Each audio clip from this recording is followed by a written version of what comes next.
Sean todos bienvenidos, mis hermanos. Qué bueno volver a verlos. ¿Visitas tenemos hoy? No, no hay nadie nuevo. Todos somos de casa, ¿verdad? Todos somos familia. Todos somos de casa. Yo les invito a que vayan buscando en su Biblia, en el libro, en la carta a los Efesios, y vamos a estar viendo hoy Efesios capítulo 4. La semana pasada les hablaba sobre lo difícil que en muchas ocasiones se nos hace vivir de cierta manera la vida cristiana, o cómo el Señor nos pone un estándar que en muchas ocasiones no logramos tenerlo o no sabemos ni tan siquiera cómo llegar ahí. Él nos dice en su palabra ser santo porque yo soy santo. Y el problema es que a veces no entendemos el significado de esa frase o no sabemos cómo serlo. Y es normal que por momentos, no siempre, sino por momentos, solo nos sintamos así. Pero el asunto es, ¿qué quiero hacer con mi crecimiento espiritual?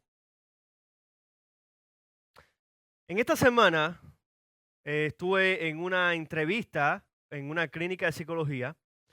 No se asusten, su pastor no tiene ningún problema, ningún desorden todavía que se haya descubierto. Pero estaba teniendo una entrevista de trabajo con la dueña de esta clínica y ella me estaba haciendo una pregunta.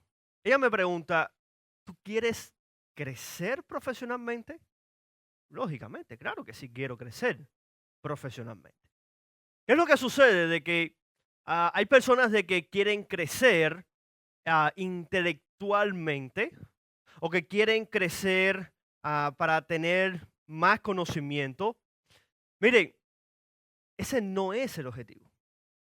El objetivo de crecer es crecer para poder ayudar a los demás, para poder tener herramientas y poder ser de bendición en la vida de los demás. Yo sí quiero crecer, pero es para ayudar. Lógicamente eso requiere más estudios, requiere más conocimiento, requiere más esfuerzo, pero no es para mí, sino es para el pueblo, aquellas personas que están carentes y necesitadas. Siempre que hablamos de llamado, usualmente pensamos de este tipo de llamado a ser pastor, llamado a ser misionero, llamado a ser evangelista.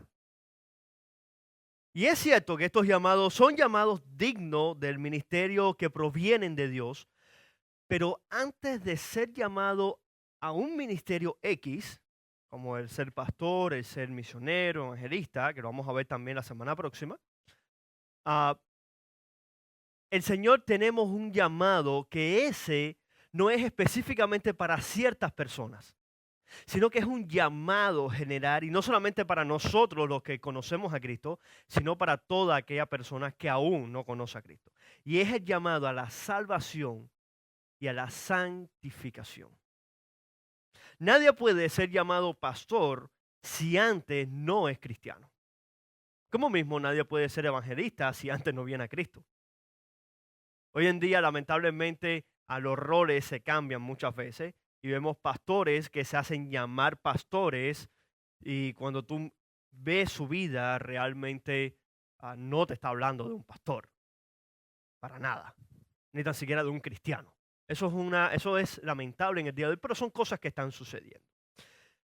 Pablo, Pablo le escribe a Timoteo en su segunda carta, en el capítulo 1, verso 5, y dice, trayendo a la memoria la fe no fingida que hay en ti, la cual habitó primero en tu abuela Loida y en tu madre Eunice, y estoy seguro que en ti también.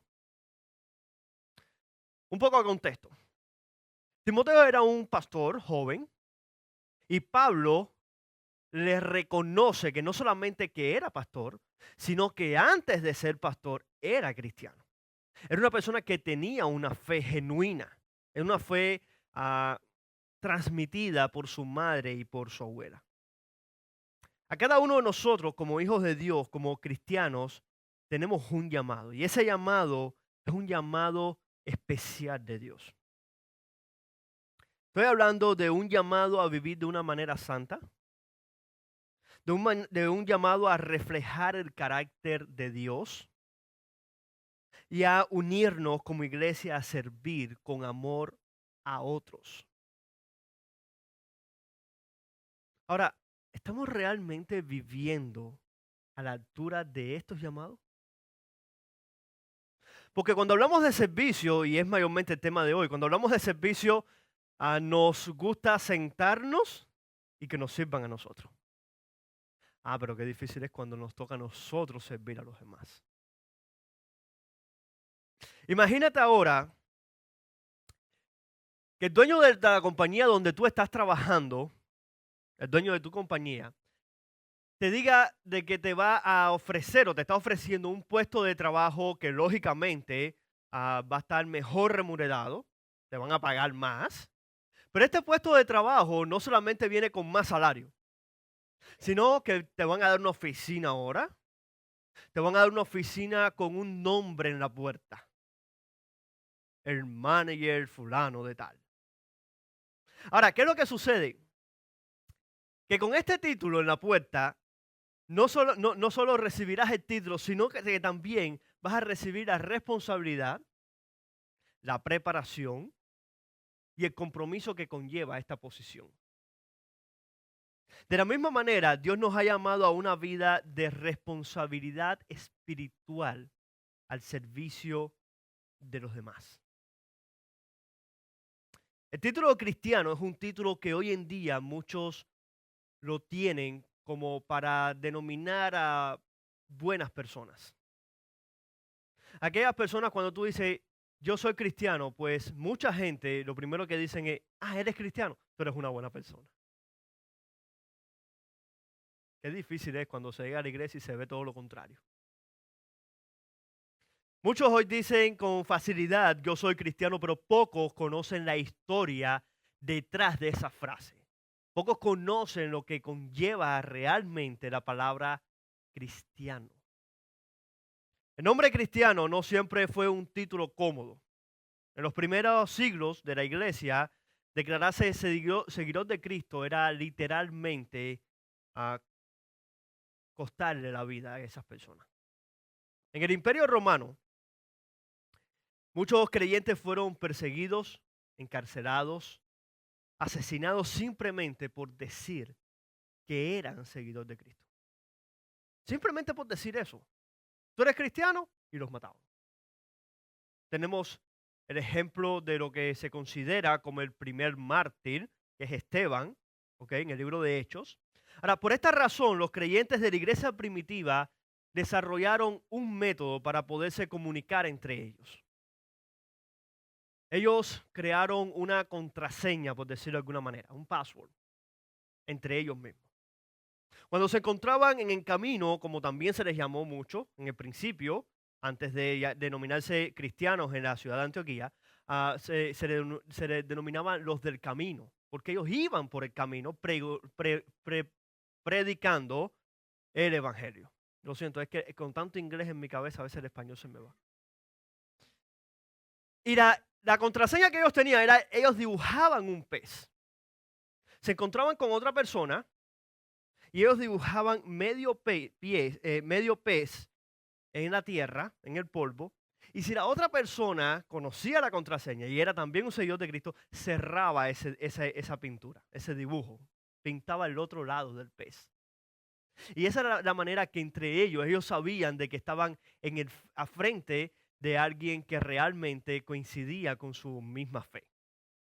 Si la persona pues no practicaba esa fe o no creía en Jesucristo, pues no dibujaba este pez. Ser llamado cristiano no era un título social, era una declaración de lealtad. Escuchen bien, era una declaración de lealtad a Cristo, aun si eso significara persecución o muerte.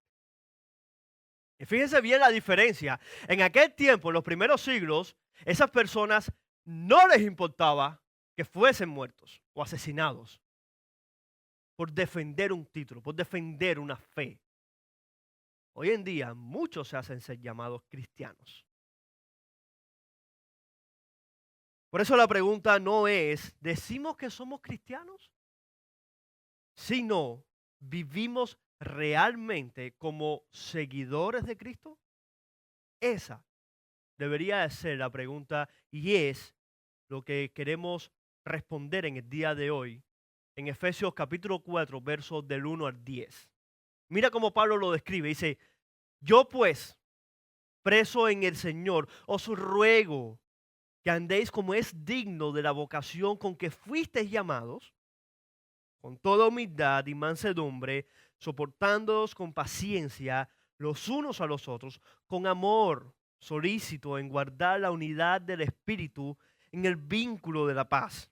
Un cuerpo y un espíritu, como fuisteis también llamados a una misma esperanza de vuestra vocación. Un Señor, una fe, un bautismo, un Dios y Padre de todos, el cual es sobre todos y por todos y en todos. Pero a cada uno de nosotros fue dada la gracia conforme a la medida del don de Cristo. Por lo cual, dice, subiendo a lo alto, llevó cautiva la cautividad y dio dones a los hombres.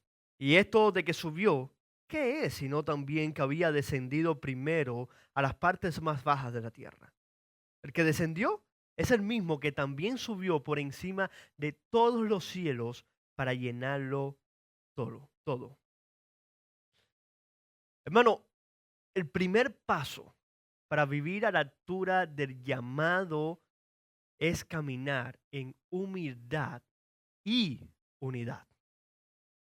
Ese es el primer paso. ¿Se recuerdan que desde el principio y la semana pasada yo les decía que a veces no sabemos cómo vivir esa vida? Pues hoy viene la respuesta. Y el primer paso es vivir en humildad y en unidad.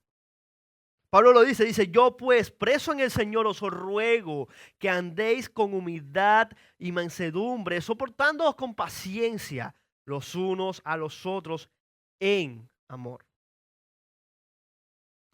Hace algún tiempo yo hablaba con una hermana y yo le decía, mira, servir en la iglesia, convivir en una comunidad cristiana, en una iglesia, es una aventura. Esto es una aventura. Porque aquí tú no sabes qué es lo que va a pasar mañana. Todos los días son cosas nuevas. Cuando no pasa una cosa, pasa otra. Esto es una aventura. Y cuando eres pastor, pues eres el más aventurero. Porque todos los días, literalmente todos los días son cosas nuevas. La vida cristiana no se demuestra solo en lo que creemos, sino en cómo tratamos a los demás. Pablo lo menciona 3 veces, 3 virtudes que sostienen la unidad dentro de la iglesia. Mira, dice humildad, mansedumbre y paciencia. Para poder lograr la unidad, o mantener, mejor dicho, la unidad en la iglesia, Pablo te está diciendo que debemos de tener presente estos 3 aspectos. La humildad, la mansedumbre y la paciencia. La mansedumbre no es debilidad, es la fuerza que decide no reaccionar con ira cuando podría hacerlo. Es tener el control del carácter aún cuando alguien nos provoca. Eso es mansedumbre. Eso es tener dominio propio. Luego Pablo dice, soportándoos con paciencia los unos a los otros. Y hay 2 palabras bien interesantes. Dice, en amor. Soportándoos en paciencia los unos a los otros en amor. Esto significa que la comunidad cristiana nos vamos a encontrar diferentes errores, diferentes debilidades. Hermanos, no existe la iglesia perfecta. Escúchame bien. No existe la iglesia perfecta. Pero Dios nos llama a soportarnos no en el sentido de aguantar una molestia, sino en el sentido de sostenernos mutuamente en amor. Amar de verdad implica aprender a tener paciencia. Pero no paciencia solamente con el hermano aquel que me cae bien, sino paciencia en el proceso de mi hermano. Exactamente como Dios nos tiene paciencia a nosotros. Dice la palabra del Señor que Dios es paciente para con todos. Asimismo como Cristo ha sido paciente contigo, con los cabezones que somos nosotros, que nos dicen las cosas y volvemos otra vez. Dios ha sido paciente con nosotros. Seamos pacientes con el hermano también. Cuando yo tenía 18 años, yo comencé a servir en el Ministerio de los Jóvenes en Cuba, como líder de jóvenes. Y yo tenía una pasión por la palabra de Dios. Porque yo nunca he sido de esos pastores de que les gusta mucho salir a la calle a estar constantemente, como por ejemplo el hermano Daniel, que esa es una pasión que le encanta estar en las esquinas con el megáfono, gritando el evangelio. A mí me gusta, yo lo hago, yo no tengo ningún problema con eso. Pero a mí me gusta más estudiar la escritura, enseñar. Yo tenía una pasión con 18 años por el evangelio tremenda. Y yo le exigía a los jóvenes de que tenían que leer la Biblia. No, ustedes tienen que venir a la iglesia. Oración, estudio, ayuno, vigilia, culto. Y el Señor solo me enseñó. Me dijo, hey, espérate. Esto no funciona así. Yo no te estoy poniendo a ti para que tú les exijas a ellos. Cada uno tiene su proceso y ese proceso se lo estoy dando yo. Contigo lo hice de una manera, pero con él lo voy a hacer de otra.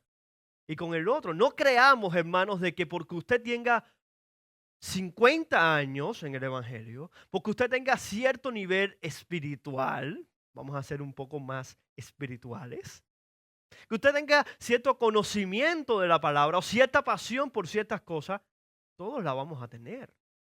No funciona así. Por eso es que la iglesia está compuesta por diferentes personalidades. Muchas veces buscamos una iglesia perfecta, pero es que Dios está formando a personas imperfectas que aprendan a amar como Cristo te ama.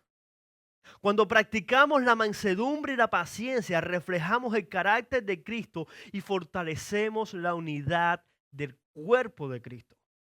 ¿A través de qué? De la mansedumbre y de la paciencia. La verdadera madurez espiritual no se mide por cuánto sabemos de la Biblia, sino por cuánta paciencia tenemos por los demás. ¿Cuántos de nosotros hemos guardado rencor, orgullo en nuestra propia familia o incluso en la familia de la fe, en la iglesia? ¿Cuántos nos han dañado en cierto momento? Pero yo guardo eso aquí adentro. Y si el hermano se sienta en esta silla, yo no me siento más al lado de él, porque él me miró feo. Y así por años. ¿Cuántos no lo hemos experimentado en la iglesia? Dios nos llama a dejar todo eso atrás. Filipenses 2, 3 y 4 dice, nada hagáis por contienda o por vanagloria, antes bien con humildad, estimando cada uno a los demás como superiores a sí mismo. No mirando cada uno por lo suyo propio, sino cada cual también por lo de los otros. Hermanos, si queremos vivir nuestro llamado plenamente, no podemos hacerlo solos. Tenemos que hacerlo caminando en unidad y en amor. Aquí nadie es mayor que nadie, pero tampoco es menor que nadie. Dios no ha repartido más amor para unos que para otros. Este tiene los ojos claros, este le va a dar más amor. Este está un poquito más, no agraciado, pues no le va a dar tanto amor. No, Dios ha repartido su amor para todos. Dios no ha dado más espíritu para uno que para todos. Dios ha dado su espíritu. Sino que a todos nos dio de su amor y de su espíritu. El segundo paso es mantenernos firmes en la verdad y la fe que compartimos como cuerpo de Cristo. Mira cómo lo dice el capítulo, los versos 4 al 6. Dice, un cuerpo y un espíritu, como fuisteis también llamados a una misma esperanza de vuestra vocación. ¿Qué más dice? Un Señor, una fe, un bautismo. Un Dios y Padre de todos, el cual es sobre todos y por todos y para y en todos. Hermano, cada uno de nosotros representamos una nación. Yo converso por ejemplo, con el pastor haitiano o con el pastor americano acá en la iglesia y yo les digo, ustedes la tienen muy fácil. Porque ustedes nada más pastorean americano o haitiano. Ya, una sola cultura. Ahora, cada uno de nosotros representamos una nación, un país el cual nacimos. Mire, tenemos de toda Latinoamérica aquí. Cuando yo hablo con alguien, yo le digo, mira, soy pastor de una iglesia hispana, tenemos de Colombia, de Venezuela, de Cuba, de República Dominicana, de Uruguay. Cuando nos ponemos a hablar de todos los países, me dicen, ¿y toda esa gente están ahí? Digo, sí. Qué difícil es cuando estamos en una multicultural. ¿Por qué? Porque cada uno tenemos nuestra propia cultura, nuestro propio pensamiento, nuestra propia enseñanza. El viernes en el discipulado luego que terminamos el discipulado, nos quedamos conversando de comida. ¿Qué otra cosa más puede hablar el hispano que no sea comida?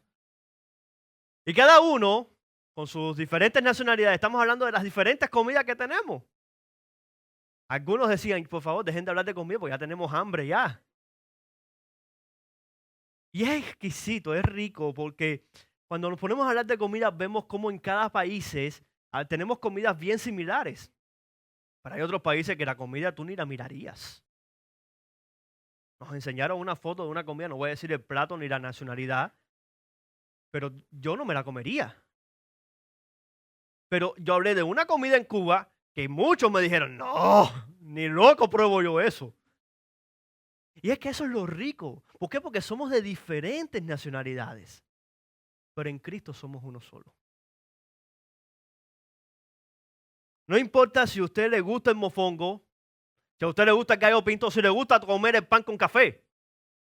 Cada uno somos diferentes.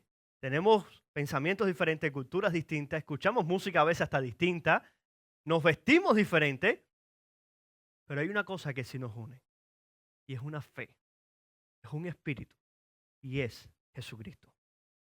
En Hechos capítulo 10:34, Pablo dice, en verdad comprendo que Dios no hace excepción de persona. Dios no hace excepción de persona. ¿Por qué lo hacemos nosotros? Si mi Señor no ha hecho excepción de personas, si Jesucristo no murió por los cubanos, no murió por los puertorriqueños, no murió por una nacionalidad, no murió ni tan siquiera por los israelitas solamente, sino que murió por el mundo entero. ¿Por qué nosotros hacemos diferencia? Mire, para nosotros nos la pasamos todo el tiempo pensando en todas las diferencias que tenemos, pero no logramos ver verdaderamente aquello que nos une. Es exactamente como el matrimonio. En el matrimonio vemos todo lo malo que hace ese esposo tuyo, el hombre. Digo el hombre porque las mujeres son santas, ¿verdad? Las mujeres no hacen nada malo. Hay un video por ahí en las redes sociales de que dice, yo le pedí a Dios que me diera una mujer santa, pero con la mía se pasó, porque la mía no hace nada malo. Todo lo malo lo hago yo. Mire, hermano, siempre notamos las cosas negativas de los demás, pero cuán difícil es notar lo positivo, lo bueno. Cuán difícil es notar ese tiempo que ese hermano deja de hacer de su propia vida o de atender a su familia o de trabajar para visitar a otro hermano, para hacer cosas aquí en la iglesia. ¿Cuánto? Mire, a veces personas que están en el break en su tiempo de descanso en el trabajo, en esos 15 minutos, agarran para llamar al hermano que está enfermo. Hermano, ¿cómo tú estás? Te estoy llamando en 15 minutos porque estoy en el break. Esto es rápido. Ah, no. Pero yo no puedo valorar eso. Yo sí me fijo en las cosas malas, las cosas negativas. Incluso personas de que, ah, no, pero a mí nadie me llama cuando yo estoy enfermo. ¿Y a quién llamas tú? Somos un cuerpo. Todos nos necesitamos. Tú te enfermas, el que está a tu lado también se enferma. ¿Por qué tú solamente estás esperando tu llamada, pero por qué tú no llamas a tu hermano? ¿Por qué tú no te preocupas por ese hermano también? Estamos llamados, hermanos, a llamar. Estamos llamados a llamar. Estamos llamados a preocuparnos. Estamos llamados a amar a nuestro hermano. A continuar con esa unidad en Cristo Jesús, en amor, en mansedumbre. Es lo mismo que hacemos en la iglesia. No mira solamente los errores, mira las cosas buenas que se están haciendo también. Iglesia, no podemos creernos más importantes que los demás. No podemos creernos que nos merecemos todo el amor del mundo. ¿Quieres que te diga lo que sí nos merecemos? Todos. Y es el infierno. Todo lo que sí nos merecemos es el infierno. Pero no vamos a ese lugar porque usted ha creído en Cristo Jesús. La Biblia lo dice, la Biblia dice de que cuando todos hemos pecado, estamos alejados de Dios y merecemos ese castigo eterno. Ahora, Cristo Jesús murió por amor a nosotros. Primera de Juan 4:20 dice, si alguno dice, yo amo a Dios y aborrece a su hermano, es mentiroso, pues el que no ama a su hermano, a quien ha visto, ¿cómo puede amar a Dios a quien no ha visto? ¿Cómo tú me puedes decir que tú amo a Dios, pero no soporto ver la cara de este hermano? El tercer paso para vivir a la altura del llamado es crecer, madurar y servir. Ahora sí entramos en el punto bueno. El tercer paso para vivir a la altura de este llamado de Dios es crecer, madurar y servir. Servir a Dios no es servir a quien me cae bien. Servir a Dios es servir a esa persona que a veces con verle la cara ya no me trae buenos pensamientos. Hermanos, si hoy nos visitas y estás esperando encontrar una iglesia perfecta, y bueno, no hay muchas visitas hoy acá, pero la iglesia perfecta no existe. La iglesia perfecta no existe, pero sí un Señor perfecto que dirija una iglesia y su nombre es Jesucristo. El problema no es que la iglesia tenga personas imperfectas. El milagro es que Dios usa a esas personas imperfectas para mostrar el perfecto amor de Cristo. No es la iglesia perfecta, son los imperfectos que están en la iglesia que Dios usa para reflejar ese amor de Cristo. ¿A quién? A su pueblo y a este mundo carente de amor. Dios nos regala dones a cada uno de nosotros. Cuando usted viene a Cristo, cada uno de nosotros, el Espíritu Santo da dones. Y puede ser que esos dones ya usted los conoce, pero puede ser que no los conozca. Ahora, esos dones son para la edificación del cuerpo de Cristo. Si Dios te dio voz para cantar, un talento tan lindo para cantar, hermanos, no es para que tú cantes canciones de Rocío Dúrcal o de José José. Es para que usted alabe el nombre de Cristo. Es para que usted glorifique el nombre del Señor. Es para que usted dirija al pueblo de Dios en alabanza, en adoración. Si Dios le dio dones y talentos a usted en enseñanza, no es para que enseñe solamente al mundo, sino también es para la edificación del cuerpo de Cristo. Hace poco estábamos hablando en el estudio bíblico los jueves con respecto a los dones. Y tocamos un don, el don de sanidad. ¿A cuántas personas Pablo sanó? Muchos. Sin embargo, Pablo no se pudo sanar a sí mismo. Pablo le pidió a Dios que lo sanara. ¿Y cuál fue la respuesta de Dios? Bástate mi gracia. Hermano, esos dones que Dios te da no son para ti, son para el pueblo de Cristo. No son para tu propio beneficio, son para los demás. Estamos llamados a amar a los demás, a preservar una unidad. Y fíjate bien, como dice la palabra, dice preservar una unidad. No dice construir una unidad. Hay dos cosas distintas. Porque cuando me está hablando de preservar, me lleva al pensamiento de que ya eso existía ya. Entonces, si existía, ¿por qué yo lo tengo que romper? No, tengo que perseverar y continuar con esta unidad. Es como cuando sembramos una flor. Cuando usted siembra una flor, usted no siembra la semilla y deja el árbol ahí. A que el estado del tiempo, si quiere que llueva, que llueva, si no, que no llueva. No, usted le da amor, usted la riega con agua. Hermano, así mismo la iglesia necesita ese mismo amor. Como mismo en el matrimonio se necesita regar ese amor. Se necesita, es como la plantica que tú estás sembrando. No la dejas a los vídeos, ya tú la sembraste, ya tú te casaste. No, ahora ya, no tengo que hacer más nada. No. Riega ese amor. Ten paciencia, ten amor, ten mansedumbre. Y acepta que tu mujer tiene razón en todo. Amén, ahí, amén. Ahora, la única forma de poder vivir a la altura de la cual Dios demanda de nosotros es en humildad, en unidad, en fidelidad a su palabra, en crecimiento y servicio a los demás. Nosotros somos una rama insertada en el árbol en el cual Dios dice de que lejos de Él nada podemos hacer. Que ese fruto sea la evidencia de tu vida reflejada en tu día a día, en cómo le sirves a tus hermanos.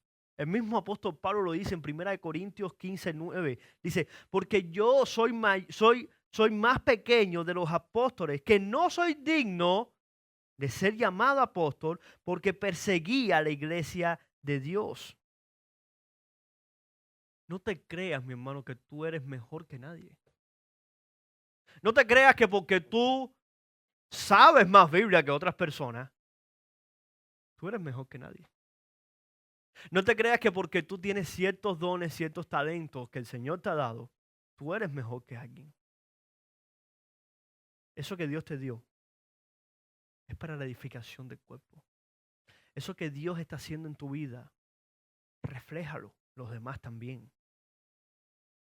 En una ocasión, una hermana me llama para hacerme una pregunta. Estoy hablando de Nebraska, cuando yo era pastor en Nebraska. Me llama para hacerme una pregunta teológica de la Biblia. Yo le busco la Biblia, nos sentamos. Primero yo le pregunto por ética, ya tú fuiste con tu pastor, ya tú hablaste con tu pastor ya, porque no era de la congregación de donde yo estaba pastoreando. Y me dice, no, mi pastor es muy difícil hablar con él.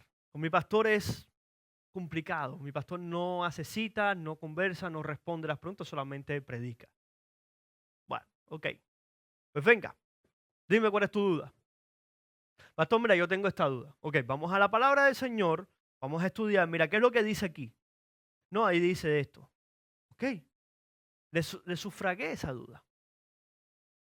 A los días, esa misma hermana me vuelve a llamar y me vuelve a hacer más preguntas.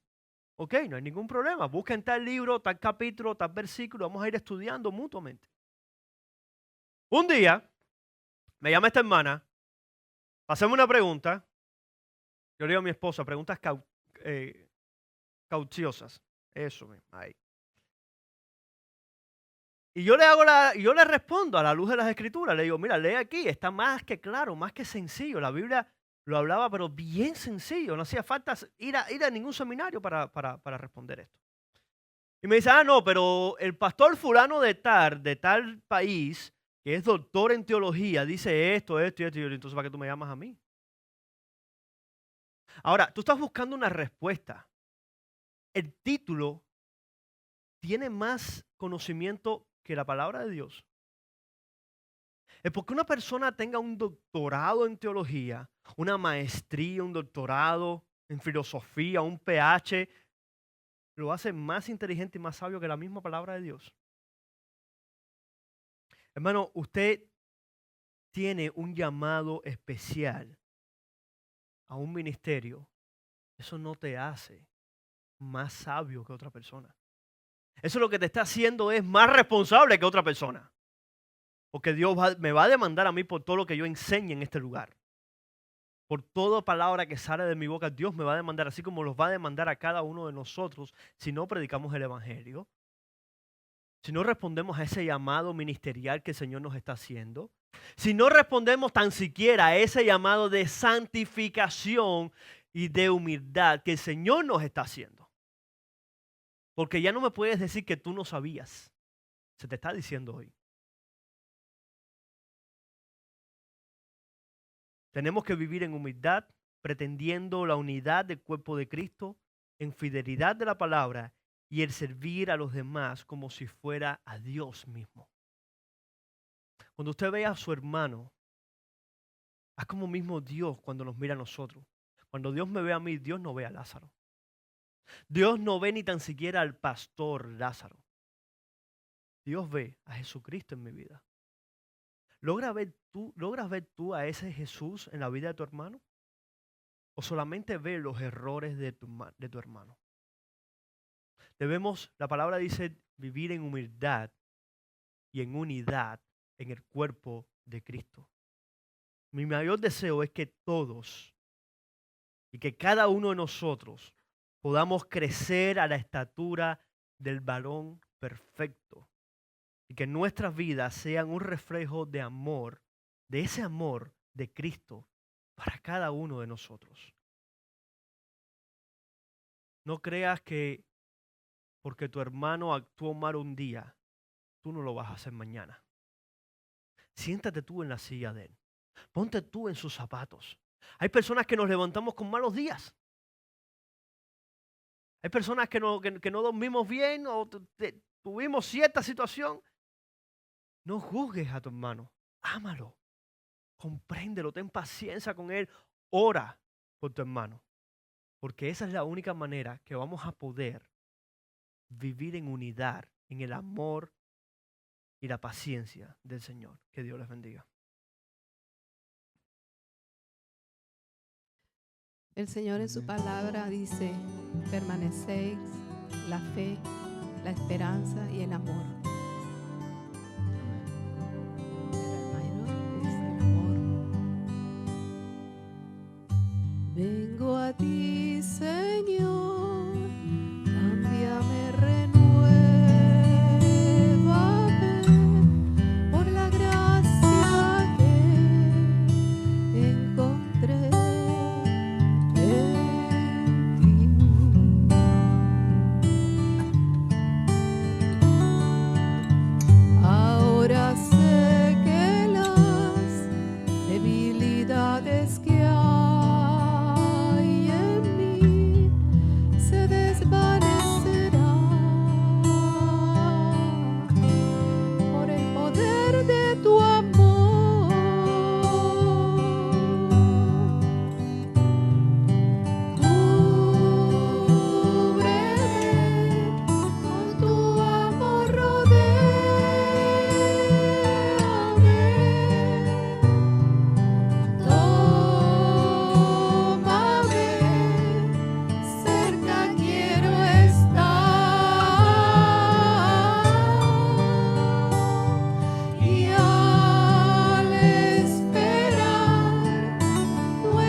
Gracias, Señor, por tu amor.